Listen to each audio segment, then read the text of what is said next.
ce système d'impunité qu'on a semblé vouloir. Oui, mais c'est une loi controversée. Hein. Aujourd'hui, la majorité est pour son abrogation partielle, alors que, je viens de l'apprendre, vous, comme Thierno Alassane Sall, comme Larado, enfin, il y a beaucoup de monde qui sont aujourd'hui pour son abrogation totale. Si vous êtes, vous, pour une abrogation totale, en tenant compte des conséquences, qu'est-ce que ça va régler? Alors, moi, je vais vous dire, et on y va certainement, il y a des choses qui ne dépendent pas du régime actuel. On ne peut pas le reprocher parce qu'ils ont trouvé une situation économique qui est telle et telle autre chose. Mais il y a des choses qui dépendent justement du régime actuel, des choses qui sont faisables. C'est quoi? Qu'est-ce qui est faisable? Abroger la loi d'amnistie. Nous l'avons tous combattu. Nous n'avons même pas voulu voter pour la loi d'amnistie. Nous avions considéré que cette loi d'amnistie était malvenue et qu'elle organisait justement l'impunité. Nous sommes descendus sur le terrain pour ça. Des Sénégalais sont morts parce que nous avons appelé à des batailles, parce que nous avons considéré que notre démocratie était menacée, l'état de droit était menacé, et on a considéré qu'il fallait créer un soulèvement, organiser un soulèvement populaire qui est tout à fait naturel dans une démocratie pour effectivement mettre la pression sur le régime et de sorte que certaines choses ne puissent pas se passer. Oui. Il s'est trouvé qu'il y a des Sénégalais qui sont morts. On a dit que la majorité était morte par balle, premièrement. Deuxièmement, on a considéré d'ailleurs qu'il y avait des gens qui n'étaient pas de la police, qui avaient infiltré et qui ont assassiné un certain nombre de personnes. Lorsqu'on se retrouve dans une situation comme ça, on ne peut pas accepter que la mort soit ordinaire.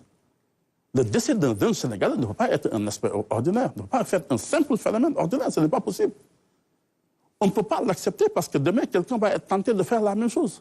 Donc il est important, au-delà d'indemniser des familles, au-delà de poser un certain nombre d'actes, au-delà de dénoncer, il est important qu'on crée les conditions pour que toute la lumière et la vérité soient connues sur ces choses-là. Si on connaît après la vérité, comme ce qui s'est passé en Afrique du Sud, on peut décider par la suite de dire on amnistie. Si maintenant, le problème que les gens ont, c'est de dire oui, mais nous avons aujourd'hui un Premier ministre, nous avons des gens qui étaient en prison et autres, et que si on abroge la loi d'amnistie, ces gens risquent de retourner en prison. Non, ça aussi, ce n'est pas vrai. Ça ne peut pas se passer. Personne ne peut mettre le président de la République en prison. Personne ne peut mettre le Premier ministre en prison. Et d'ailleurs, nous avions considéré que ces gens étaient injustement en prison, parce que ce qui est arrivé avec le président de la République, c'était absolument injuste. Ce qui est arrivé avec le Premier ministre, c'était absolument injuste. Donc, il n'y a aucune raison que ces gens-là retournent en prison. Il n'y en a pas. La vérité, maintenant, c'est qu'il faut qu'on sache ce qui s'est passé. Ceux qui ont incendié le bus là à Yara, où qu'ils puissent se trouver, ils doivent en répondre. Ceux qui sont morts, c'est des Sénégalais comme vous et moi. On a installé le deuil dans des familles sénégalaises. Aujourd'hui, que nous avons la majorité donc, à l'Assemblée nationale, nous avons une obligation à la fois morale, mais aussi une obligation politique d'abroger cette loi d'amnistie pour permettre que la lumière soit faite justement sur cette vous vous mettez à la place de la majorité, quoi. Oui, oui, à la place de la majorité. Et d'ailleurs, ça aussi je le dis ici, ce que la majorité a dit pour rejeter la proposition d'abrogation totale de Thierno Alassane Sall, c'est une euthanasie parlementaire. S'ils acceptent ça, et l'argument qui était avancé, vous savez ce que ça fait? Ça fait qu'il n'y aura plus de proposition de loi ni d'amendement venant des députés au niveau de l'Assemblée nationale. La justification budgétaire, la justification, elle est fallacieuse, elle est grave et elle est dangereuse. Mais c'est prévu par les textes. Non, ce n'est pas prévu. Ah ouais? C'est l'article 82 de la Constitution qui dit ceci, qui dit quoi?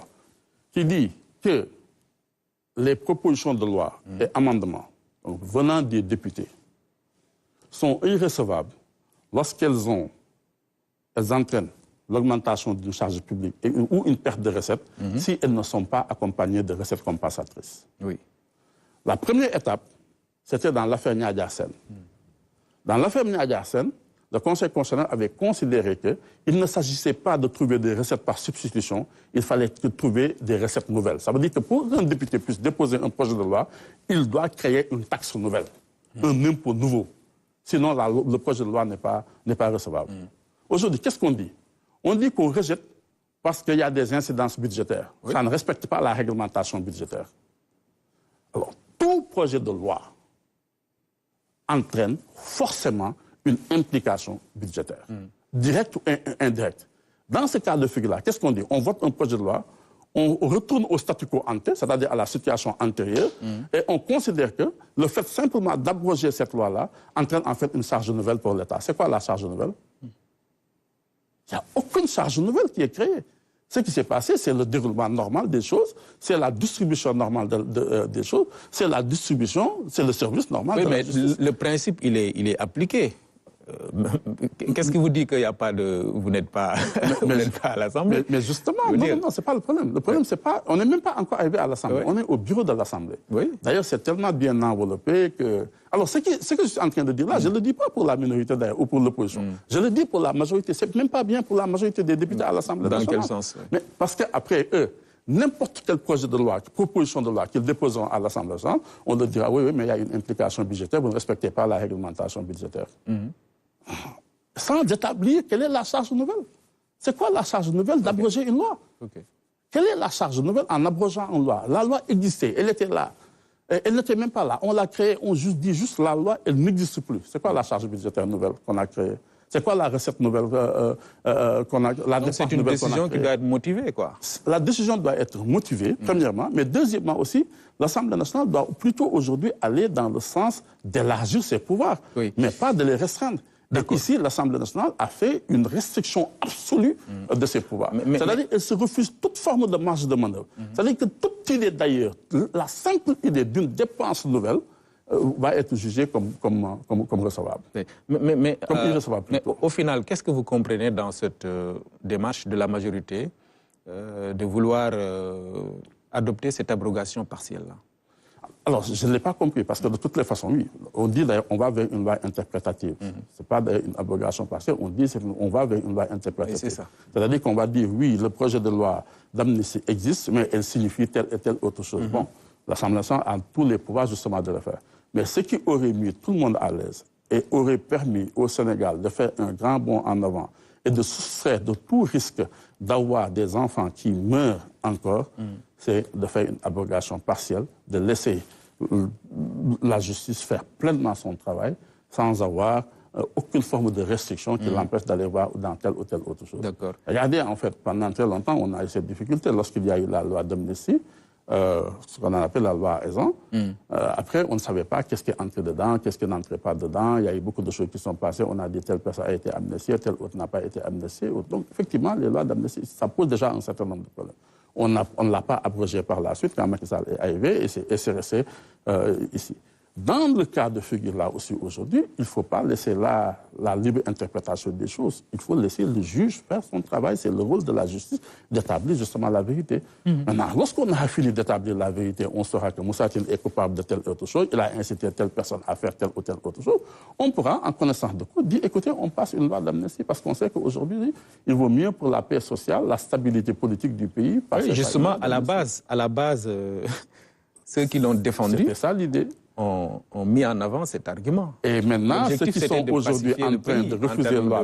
Oui, c'est ça que nous avions refusé à Macky Sall. Macky Sall nous avait dit cela, que c'était pour la stabilité, c'était pour telle autre chose. Nous avions dit que ce n'était pas pour ça, c'était pour organiser l'impunité. Nous étions au niveau de l'opposition. Mais ils vous diront aussi, bon, c'est cette loi qui a permis aux autorités actuelles de sortir de prison et d'aller prendre le pouvoir. Même si vous abrogez la loi, ces gens ne retourneront pas en prison. Vous ne pouvez pas mettre le président de la République en prison, vous ne mettrez pas le Premier ministre en prison, vous ne mettrez personne en prison. Mais par contre, vous allez aider à savoir justement ce qui s'est passé, pourquoi tel Sénégalais est mort, pourquoi on a eu des gens qui ont tiré sur des Sénégalais comme nous. Les familles vont savoir pourquoi leur enfant est mort, pourquoi ils ont été en deuil, pourquoi quelqu'un qui était juste sorti pour manifester a dû se retrouver justement dans un tombeau. Ça, je pense que nous le devons justement aux Sénégalais. Très bien. C'est notre responsabilité politique parce que nous avions appelé justement